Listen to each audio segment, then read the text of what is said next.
আরে বসেন স্যার, তো বসেন বসেন, কিছু বলবেন? ভাইজান ওই তানিয়া আমারে বাজারে পাঠাইছিল। ও বুঝতে পেরেছি, মানে আপনার টাকা পয়সা লাগবে এই তো? না না, টাকা পয়সা দিয়ে দিচ্ছে। তাহলে মানে তার বিষয়ে কিছু কথা ছিল, একটু মনোযোগ দিয়ে শোনেন। আচ্ছা ঠিক আছে, আপনি বলেন, আমি মনোযোগ দিয়ে শুনছি। হয়েছে কি ভাইজান, মানে আপনার বোন একটা লক্ষ্মী মেয়ে, সে যে আপনারা কি ভালোবাসে আপনি চিন্তাই করতে পারবেন না। আপনি যে ছিলেন না কয়দিন, কি যে কান্নাকাটি করছে, এরপর থেকে ভাইজান যদি না জানায় বাইরে যান এই কাজটা করবেন না, আমাদের জানাই যাবেন। তাছাড়া দেখা যাবে আপনার টেনশনে সে যে মোটা স্ট্রোক করে ফেলাবে। এই কি বললা তুমি? আমি মোটা? আমাকে তোমার মোটা মনে হয়? আরে না না, সেরকম মোটা না ভাইজান, আমি এতক্ষণ তার প্রশংসা করতেছিলাম না। হ্যাঁ, প্রশংসা করছিলে।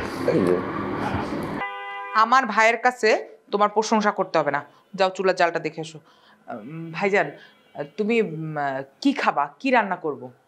তোর যা ইচ্ছা হয় সেটা রান্না কর। হ্যাঁ, যা ইচ্ছা হয় বললে হবে নাকি? মাছ খাবা না মাংস খাবা সেটা বল।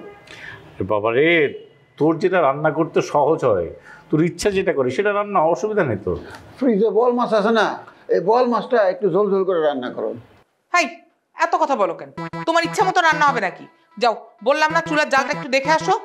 আচ্ছা ঠিক আছে, যাচ্ছি। ভাইজান এই নতুন ভাড়াটিয়ার খবর কি জানেন? কি? 60 বছরের এক বুড়া বিয়ে করছে 18 বছরের এক মেয়েকে। তো সমস্যা কোথায়?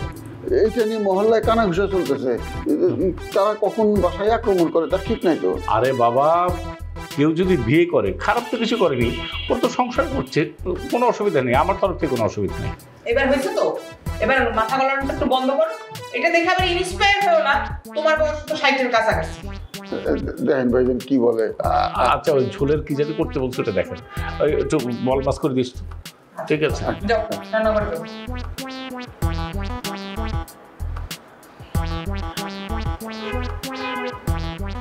তাকে দিয়ে চুলার পাওয়ার কমলো না বাড়লো এটা দেখানোর দরকার, দেখি তা নিয়ে।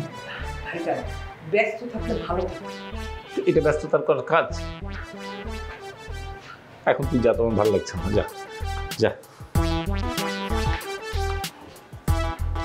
ফালতু গুলো আসছে সব, ভালো লাগে না।